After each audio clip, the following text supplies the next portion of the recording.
réunion avec Dodo, mon ancien, j'étais candidat, et on est parti à Agde. C'était Puerto et Patrick. Et puis on a été faire la réunion là-bas, et quand on a été faire la réunion, je vais moi, ma compagne, ma tante, et puis mes enfants, mes 2 enfants. On va faire la réunion, et puis voilà, la réunion c'est comme là ce soir. Donc la parole de Dieu prêchée, puis les cantiques chantés. On était bénis de la part du Seigneur. Et puis donc la réunion finie, on discute un petit peu, et on s'en va. Et puis quand je m'en vais, là, c'était la première salle, là où ils sont encore maintenant. Et puis je pars, et quand je pars, j'arrive au rond-point à 500 ou 600 mètres, là où il y a le Super U, là. Et j'arrive là, il y a les pistés qui sont là, donc la gendarmerie. Il y avait 2 voitures de gendarmerie, puis il était presque 11h du soir.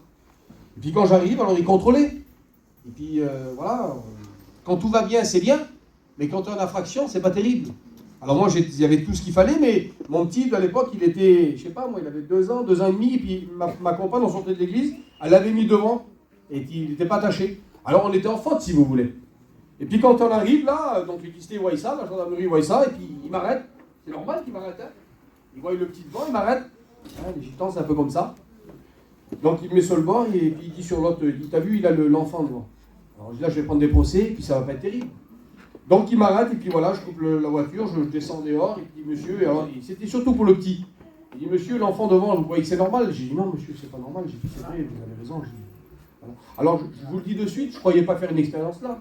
Je vais prendre des procès, et puis je vais retourner chez moi. Avec des procès, et puis c'est compliqué. Voilà, c'est les clistés, c'est la gendarmerie. Puis voilà, ça se passe. Alors toujours le petit là, il me disait, monsieur, il dit là, ça va payer. Il dit, le petit devant, il dit, ça va payer. Je dis, monsieur, je dis, faites ce que vous avez à faire. Je suis en faute. Je dis, faites, c'est voilà, je suis d'accord. Et puis je passe très vite, ça a duré un moment.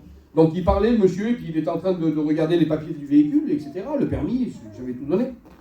Et à un moment donné, il me dit, monsieur, il dit vous allez où là? Non, il dit, vous venez de où? Ben, je dis, je viens de la Réunion derrière.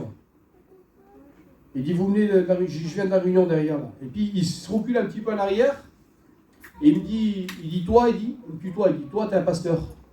Et je dis, oui, je suis un pasteur. Et puis, une chose extraordinaire, où je ne crois pas que ces choses-là allaient arriver. Toi, on ne peut pas, voilà. Mais avant ça, il y a eu une discussion, je passe très vite parce que ça a duré un moment, hein, on a discuté. Le monsieur, il me criait dessus, en me disant, c'est pas normal ce que vous faites, le petit devant, c'est pas normal. Il me dit, il y a 4 jours en arrière, sur la route de Béziers, il y a eu un accident, il y a eu un petit de 4 ans, il est décédé. Donc il me mettait devant la réalité des choses. Et je disais, oui, je dis, vous avez raison, je dis, c'est vrai, le petit ne va pas être devant. Enfin bref, ben, je dis, je viens de la Réunion là. Il me dit, mais vous venez de où? Je dis, vous êtes d'où? Je suis de Montpellier. Et il dit, jusqu'à Montpellier comme ça. Donc je dis, je viens de la Réunion. Puis il se recule, il me dit, toi, t'es un pasteur? J'ai dit, oui, je suis un pasteur. Écoutez bien ce qu'il va me dire le monsieur là, à 11h30 du soir, 11h du soir. Il dit, est-ce que tu peux prier le Seigneur pour moi? C'est fort, hein? Il dit, est-ce que tu peux prier le Seigneur pour moi? Et j'ai dit, bien sûr que je peux prier le Seigneur pour toi. Et puis quand je dis ça, moi, il y a un autre pisto, un autre gendarme qui est en train de contrôler un peu plus loin. Il était comme d'ici, il y a Max là. Puis il est venu un petit peu, il a écouté la conversation, puis il vient, et il dit, monsieur, il dit, est-ce que vous pouvez prier aussi le Seigneur pour moi? Et donc les 2 gendarmes, ils étaient devant moi là. Et puis ils étaient là, et j'ai dit, bien sûr. Et puis je dis, qu'est-ce qui vous arrive? Alors je passe très vite.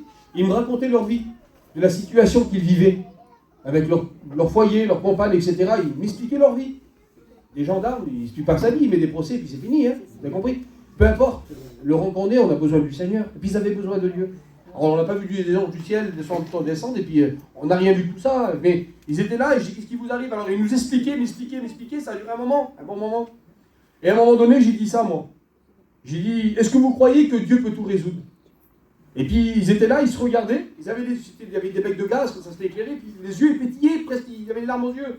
Ils se regardaient, ils disent, oui, on le croit. Je dis, si vous croyez, Dieu peut tout. Et puis je leur ai prêché la parole de Dieu, 2 minutes, vous avez compris, de ce que Jésus-Christ pouvait faire pour eux. Vous savez, la Bible dit ces mots-là. Elle dit, jette ton pain à la surface des eaux, avec le temps tu le retrouveras. Alors aucune gloire à l'homme, parce que rien nous revient. Mais tout revient à Dieu, alléluia. Juste pour vous dire que des fois on ne s'y attend pas. Soyons préparés à ne pas toujours disposer. Mais demandons à Dieu le matin que Dieu nous dispose à faire des expériences avec lui. J'aurais pu me justifier, écoutez bien, je ne suis pas plus que vous. Hein. J'aurais pu me justifier en disant, monsieur, c'est pas grave, etc. Mais voilà, j'étais là et je dis, monsieur, faites. Vous savez ce qu'il m'a dit, le monsieur? Que Dieu fasse que je reste comme ça. Il m'a dit, vous avez quelque chose d'autre que d'autres personnes. Il dit, moi, je côtoie beaucoup de personnes, il dit. J'en côtoie des gens. c'est un gendarme, il en côtoie, il dit, vous êtes différent d'autres personnes. Ben oui, parce qu'un chrétien, ça se reflète. Je ne suis pas plus que vous quand je dis ça, vous avez compris. Hein. Mais un chrétien, ça se voit. On n'a pas besoin de parler des fois. Je n'ai pas dit au monsieur que j'étais un pasteur. Je n'ai pas dit que j'étais un chrétien. Il l'a vu. Excuse-moi, je ne prêche pas, mais je dis ça. Un jour, il y avait une femme de distinction. Une femme